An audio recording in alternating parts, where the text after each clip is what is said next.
미술 시간에 선생님이 준비물을 검사하다가 반장인 아이가 준비물을 가지고 오지 않은 거예요. 크레파스를 가지고 오지 않았습니다.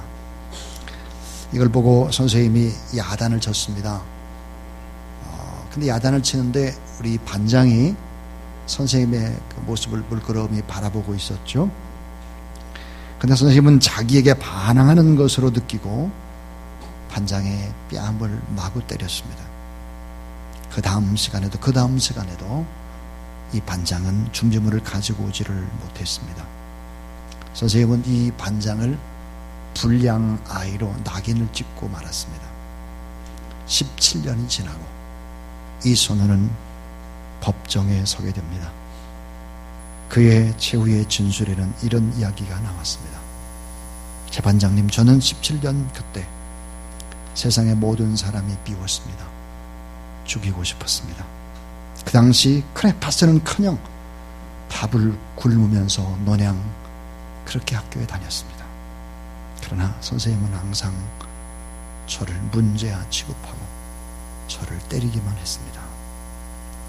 이 사람은 바로 세상을 경악하게 만들었던 지존파 사건의 주인공 김기환이라고 하는 사람입니다. 우리는 아무리 구원이 소중하다는 것을 외치고 또 외칩니다. 구원이 소중합니다. 정말로 구원이 중요하죠. 그리고 하나님의 나라를 소망하며 살아간다는 것이 얼마나 귀한 일입니까? 그러나 세상 사람들에게는 그것이 중요하게 여겨지지를 않는 것입니다. 세상 사람들이 꼭 예수 그리스도를 믿는 우리에게 확인하고 싶고 교회에 확인하고 싶은 것이 있습니다. 그것이 무엇일까요? 사랑이라는 것입니다. 예수 그리스도를 마음속에 영접한 사람에겐 자연스럽게 향기처럼 냄새처럼 그리스도의 사랑이 흘러나오고 주변의 사람들에게 다 증거가 되는 것이죠. 성경에 보니까 그런즉 믿음, 소망, 사랑 이 세 가지는 항상 있을 것인데 그 중에 제일은 사랑이다 그랬습니다. 우리가 정말 사랑을 제1로 사랑을 제1의 가치로 꼽고 살아가고 있을까 하는 것입니다. 천천히 돌아보시면 이 사랑이라는 것은 추상명사지만 엄청난 능력과 생명력과 회복의 능력과 창조력을 가지고 있는 게 사랑입니다. 오늘 저는 설교를 준비하면서 두 가지 생각을 해보았습니다. 두 가지 질문을 스스로에게 던져보았습니다.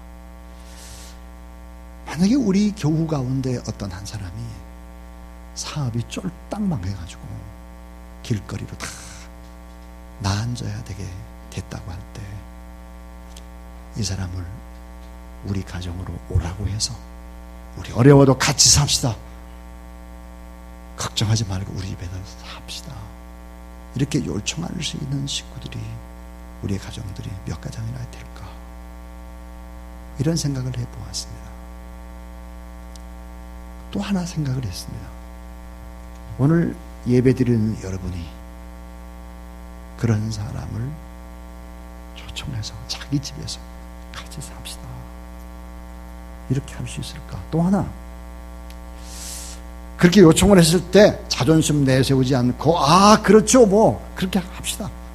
좀 신세를 좀 집시다. 이렇게 할 수 있는 사람들이 있을까 하는 것입니다. 물론 저는 있다고 생각을 합니다. 우리 교회 안에 틀림없이 있습니다. 그러나 대부분의 사람들은 그런 생각들을 갖지 못하고 살아갑니다. 있긴 합니다. 제가 곰곰이 생각해봐도 있었습니다. 사랑이 정말 제1 가치로 생각하고 우리가 살아가고 있는가? 교회는 정말 그럴까 하는 것입니다. 여러분, IT라는 나라가 있습니다. IT. 이 IT라는 나라는 여러분 잘 아는 대로 프랑스의 지배를 받았죠. 근데 프랑스의 대부분의 사람들이 IT에 들어가서 교회를 세웠습니다. 그리고는 이렇게 말했어요. 우리는 죽어도 하나님 나라 갈 수 있는 사람이다. 그리고 곳곳마다 교회를 세우고 그 프랑스 사람들 죽게 되면 무덤에다 십자가를 세웠죠. 그랬는데 이 IT의 사람들을 마구 학대했습니다. 너무 인간 이하 취급을 한 것입니다. 그리고 끝내는 이제 IT가 독립을 하게 됐죠. IT가 독립을 하면서 어떤 일이 벌어졌느냐? 하나님을 절대로 믿지 않는다. 그 나라의 많은 사람들, 그 지도자들이 이 IT라는 나라를 사탄에게 오히려 봉헌을 하게 된 것입니다. 여러분 잘 아시죠? 2010년도에 IT에 엄청난 지진이 일어났습니다. IT의 인구가 한 900만 명쯤 되는데 지진에 피해를 당한 사람이 300만이 넘습니다. 목숨을 잃은 사람이 22만 명이 넘고 심하게 다쳐서 불구가 된 사람이 30만 명이 넘습니다. 그러니까 인구의 3분의 1이 엄청난 고통과 함께 말할 수 없는 고난을 받게 된 것입니다. 여러분, 예수 그리스도를 믿는다라고 하는 것이 무엇을 의미할까? 저는 결코 나 개인이 구원받고 우리의 가정, 우리 교인들만 구원받는 그런 기독교가 아니라 적어도 우리가 하나님 앞에 진실하게 예배를 드리고 진실하게 이웃을 사랑으로 대접하고 있다고 하면 나라와 민족 전체를 바꿀 수 있는 능력과 권세가 예수 그리스도 안에 있다고 믿습니다. 또 그런 교회를 꿈꾸어 왔습니다. 여러분, 25년이라는 긴 저희 교회의 역사를 보십시오. 저희 교회 건물을 짓고 교육관을 늘리고 이런 일에 별 신경을 쓰지 않은 것을 여러분이 알 수 있을 것입니다. 사람들을 키우고 파송하고 허리가 휘도록 그렇게 해왔죠. 세상에 교회 다니는 사람들을 요즘에 그다지 좋아하지 않는 것 같습니다. 세상은 우리를 말쟁이라고 부릅니다. 교회 다니는 사람들은 물에 빠져도 입이 물 위로 동동 뜨게 될 것이다. 그렇게 얘기했습니다. 언젠가 지하철을 타고 가다가 얼굴이 화끈한 적이 있습니다. 2명의 승객이 별것도 아니가지고 막 싸웠어요. 막 싸우고 있는데 큰 소리로 싸우니까 보다 못해 옆에 있던 할아버지가 그들을 향해서 호통을 쳤습니다. 왜 여기서 싸우냐? 여기가 교회인 줄 알아? 여러분, 이것이 오늘 우리의 현실입니다. 물론 저희 교회가 25년 동안 무슨 싸움이 있었거나 그런 일이 없습니다. 그 양보하고 희생하는 교회죠. 왜 이렇게 말만 잘하는 싸움꾼처럼 그리스도인들을 보기 시작했을까? 물론 많은 사람들은 하나님의 말씀을 붙잡고 살아가는 귀한 사람들입니다. 희생하고 헌신하고 선교사가 27,800명을 파송한 나라이니까요. 얼마나 위대한 나라입니까? 그런데 여러분, 그동안에 많은 그리스도인들이 잘못 인생을 살아왔다. 그 가운데 우리도 있다. 이런 생각을 하지 않으면 안 됩니다. 아무리 구원이 소중하다고 외쳐도, 하나님의 나라가 있다고 외쳐도, 소망이 그렇게 중요한 것이라고 수없이 말하고 말해도 세상 사람들은 그걸 중요하게 생각하지 않아요. 오늘 우리 속에서 사랑이 있는가 없는가를 보기를 원합니다. 저는 어젯밤 8시쯤에 이제 교회에서 나갔는데 참 제 마음에 너무너무 기쁨이 있었습니다. 이른 아침부터 저는 그 늦게까지 교회에 계속 왔다 갔다 하면서 봉사하면서 애쓰고 수고하는 사람들이 북적대는 교회였기 때문입니다. 제가 하나님 앞에 어제 너무 기분이 좋아서 이렇게 말씀을 드렸습니다. 하나님, 오늘만 같으면 너무 좋겠습니다. 오늘 그런 말을 하나님 앞에 드렸습니다. 자, 오늘 저는 3가지 얘기를 드리려고 합니다. 그 하나가 뭘까? 따라해 주세요. 이 세상에서 가장 중요한 것은 사랑이다. 사랑이 모든 것들의 최고의 가치 판단의 기준이 되는 거죠.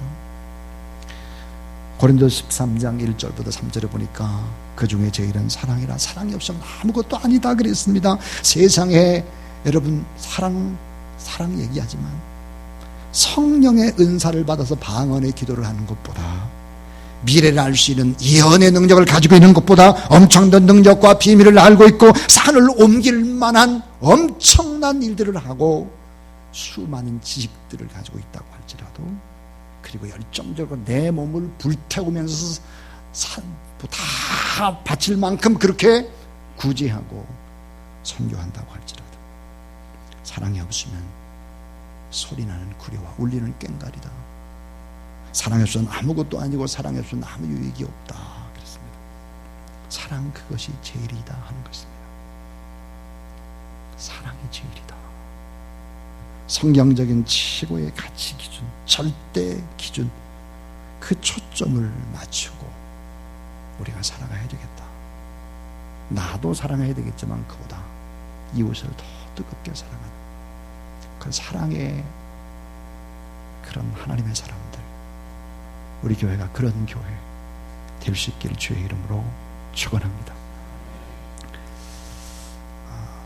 두 번째입니다. 두 번째는 따라해 주세요. 옳고 그름보다 더 중요한 것은 예수 그리스도의 마음이다. 옳고 그름보다 훨씬 더 중요한 것은 내 안에 그리스도의 마음이 있는가 하는 것입니다. 자, 예수 그리스도 중심의 생각, 그것은 어때요? 평안과 하나됨입니다. 전체의 평안함, 나의 평안이 아니라, 그리고 하나됨이죠. 빌립보서에 보면 사도 바울의 동역자 두 명이 등장을 합니다. 교회를 아주 충성스럽게 섬기는 성도였고 섬김을 잘했을 뿐만 아니라 훌륭한 전도자입니다. 그 이름은 유오디아와 순두계죠. 근데 이 두 사람은 교회 안에 심히 다툽니다.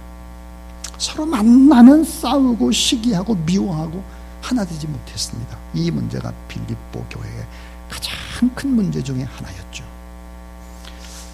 믿음이 좋은 사람도 그럴 수 있습니까? 이렇게 묻는다면 그럴 수 있습니다. 물론 그럴 수 있습니다. 마귀는 우리의 약점을 파고들거든요. 그 약점을 이용합니다. 미움, 다툼, 시기, 질투, 경쟁, 갈등을 유발합니다. 바울은 이 소식을 듣고 너무 괴로워합니다. 그리고 빌립보 4장 2절에 이렇게 말하죠. 내가 유오디아를 권하고 순두계에게 권하노니 주 안에서 같은 마음을 품어라. 주 안에서 같은 마음, 주님의 마음을 품어야 된다. 이렇게 이야기를 하죠.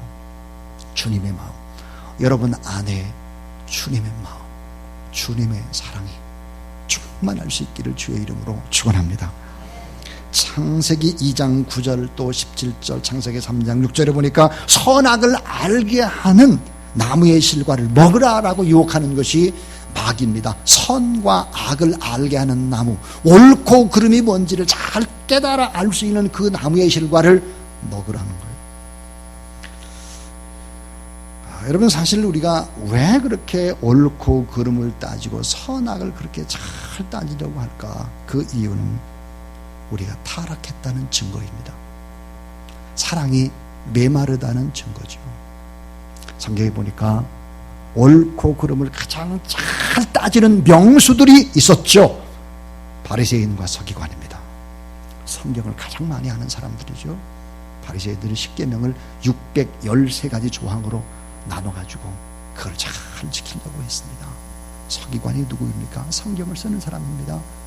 여호와 하나님이라는 단어만 나오면 그들은 목욕제하게 하고 자기가 쓰던 몽물을 다 버리고 다시 갈고 그렇게 해서 평생 그렇게 살아가는 사람들입니다. 그런데 여러분, 당대 최고의 경건파, 최고로 의롭다고 자랑하는 사람들인데 우리 주님은 이들을 저주하십니다. 가장 천대받던 창녀라든지 세리들조차도 사랑하고 받아줬던 사랑의 주님인데 왜 이들에게 저주했을까? 옳고 그름을 잘 따지는 경건파인데 선과 악을 너무 잘 따지는데 그 마음에 주님의 마음, 사랑의 마음이 없었던 것입니다. 빌립보 교회의 지도자 요디아와 순두계처럼 많은 성도들이, 많은 교회가 옳고 그름을 따집니다. 그러니까 분열되고 상처를 주고받는 것입니다. 여러분, 사랑하는 사람과 우리 한 공동체에서 옳고 그름을 너무 많이 따지게 될 때 오는 결과가 뭘까? 모두 다 가해자가 되고 모두 다 피해자가 되고 모두 다 상처를 받게 되고 모두 다 실망을 하게 되는 것입니다. 우리 십자가의 사랑이 있느냐? 주 안에서 우리는 정말 하나 되게 하고 있느냐? 살려주고 긍휼히 여겨주고 있느냐? 옳고 그름 선악을 지적하는 것보다 우리 모두 다 주님 안에서 평안함을 추구하고 있느냐? 이것은 너무 중요한 것입니다. 이것은 교회를 크게 짓는 것보다 훨씬 더 중요합니다. 일을 많이 하는 것보다 더 중요합니다. 어떤 사람이나 일에 대해 너무 쉽게 판단하고 결론을 내린다는 것은 무엇을 의미할까? 그것은 우리가 타락했다는 증거입니다. 어려움 당한 사람들을 볼 때 우리가 어떻게 도와줘야 되나? 어떻게 저를 품어야 되나? 저 사람에게 지금 필요한 것은 무엇일까? 이런 주님의 마음을 가져야 하는 것입니다. 예수 그리스도를 믿어서 영적인 눈이 뜨여지게 되면 옳고 그름을 잘 분별할 수 있는 분별력, 능력이 엄청나게 생깁니다. 무엇이 옳으냐 그러냐를 잘 알게 돼요. 근데 더 무서운 것이 있습니다. 그렇게 잘 분별해내는 사람이 사랑이 없을 때 무자비하게 변할 수 있다는 거예요. 사도 바울은 이전에 사울이었을 때 어땠을까요? 무자비한 사람입니다. 그가 바리새인이었는데 성경을 너무 잘 알고 있는 사람이 무자비했습니다. 예수 믿는 사람을 죽이고 교회를 불태웠습니다. 자, 주님이 주시는 평안함과 성령의 능력 주시는 하나님과 이런 것이 훨씬 더 중요하다. 옳고 그름을 분별하는 것보다.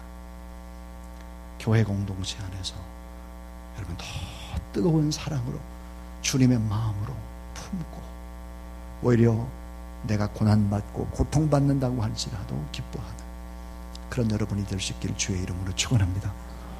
우리가 조금 전에 주의 사랑으로 사랑한다고 막 축복을 했습니다. 여러분, 친한 것과 사랑하는 것은 다릅니다. 친하다고 하는 것은 또 희생이 없이도 가능합니다. 그런데 사랑하는 것은 희생이 없이는 불가능한 것입니다. 우리 안에 친한 사람들끼리 친하는 것, 이것이 여러분 사랑의 결코 아닙니다. 고통하는 사람들과 사랑할 때 희생을 해야 되는 것이죠. 이것이 가장 중요한 것이다. 어떻게 하나 될 수 있을까? 어떻게 살려주고 어떻게 사랑할까에 초점을 둬야 합니다. 제가 이런 설교를 하니까 우리 교회가 뭐 무슨 분열이 있는 것보다 결코 그렇지 않습니다. 저희 교회는 그런 교회가 아닙니다. 참 좋은 교회죠. 저는 제가 주사랑교회 목회자라고 하는 것이 얼마나 자랑스러운지 모르겠습니다. 너무 자랑스럽습니다. 저희 교회가 생각보다 많이 알려져 있는 교회입니다. 유재순 장로님 어머니 돌아가셨을 때 제가 춘천에 갔는데 유재순 장로님의 막내 동생이 목사님이셨습니다. 감리교 목사님이셨어요. 저는 감리교 그러면 반갑습니다. 제가 초등학교, 중학교 이렇게 다니고 어렸을 때 다 감리교 출신이기 때문이죠. 물론 저의 아들도 미국 교회 감리교회 목사입니다. 그래서 대화를 이렇게 나누는데 유선 장로님의 동생 목사님과 친구가 또 옆에 있었어요. 그 친구가 대화를 이렇게 제가 하다 보니까 그 친구가 저희 교회 홈페이지에 다 들어가서 저희 교회가 선교를 어떻게 하는지 줄줄줄 끼고 있었습니다. 깜짝 놀랐습니다. 저는 전혀 얼굴을 본 적이 없는 분입니다. 이름도 모릅니다. 그냥 감리교회 목사님이십니다. 근데 저희 교회를 다 알고 있는 거예요. 깜짝 놀랐습니다. 저는 저희 교회, 주사랑교회를 섬기게 된 것이 축복 중의 축복이라고 생각을 하고 또 여러분 긴 시간 동안 한 교회에서 섬긴다고 하는 것이 목회자만 잘해서 되는 것이 아닙니다. 장로님들이 품고 이렇게 함께 해주지 않는다면 20년 이상 한 교회에서 목회하기는 어렵습니다. 제가 이런 설교를 하니까 혹시 우리 교회 어려운가 보다 그렇지 않습니다. 어떻게 하나 되고 어떻게 살려주고 어떻게 사랑할까에 초점을 두는 교회, 이런 교회가 진짜입니다. 마지막은, 세 번째는, 옳고 그름을 판단하실 분은 하나님이심을 믿으시기 바랍니다. 자, 옳고 그름을 판단하는 분은 하나님이시다. 따라해 주세요. 사랑은 구원의 결과요, 사랑은 구원의 증거다. 자, 여러분, 사랑은 구원받았다는 결과예요. 사랑하는 것을 보니까, 아, 저 사람 구원받았구나, 아, 저 사람 정말 생명구원의 열매가 있구나, 이런 걸 알 수 있는 것이죠, 사랑이라는 것이. 그래서 오늘 본문에 뭐라고 했느냐, 우리는 형제를 사랑함으로 사망에서 옮겨 생명으로 들어온 줄 알거니와 사랑하지 아니한 자는 사망에 머물러 있느니라 그랬습니다. 우리가 형제를 사랑함으로 사망에서 옮겨 생명으로 들었다, 구원받았다는 거예요. 사랑하지 아니한 자는 사망에 거한다 그랬습니다. 여러분, 이거 착각하면 안 됩니다.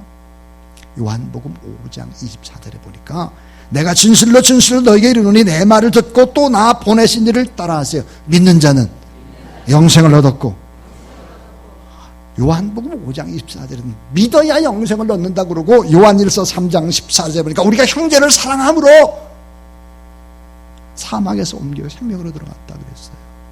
무슨 말이냐면, 여호와 하나님을 믿는 것과 사랑하는 것이 동일한 것이다, 이 말이에요. 예수 그리스도의 십자가의 사랑이 내 안에 있다면 하나님의 씨가 내 안에 심겨져 있는 것인데, 사랑하지 않으면 견딜 수가 없어요. 우리가 사랑하기 때문에 어때요? 그냥 지는 거예요. 사랑하면 져주는 것입니다. 싸워서 이기는 것이 아니에요. 사랑하기 때문에 져줄 수 있는 거예요. 강하고 크기 때문에 어때요? 품을 수 있는 것입니다. 주 안에서 이 사랑한다는 것은 구원의 결과요, 구원받았다는 열매요, 구원의 증거인 것입니다. 여러분, 사랑하는 일에 더 앞장을 서는 그런 귀한 저와 여러분, 우리 모두 다 될 수 있기를 주님의 이름으로 축원합니다.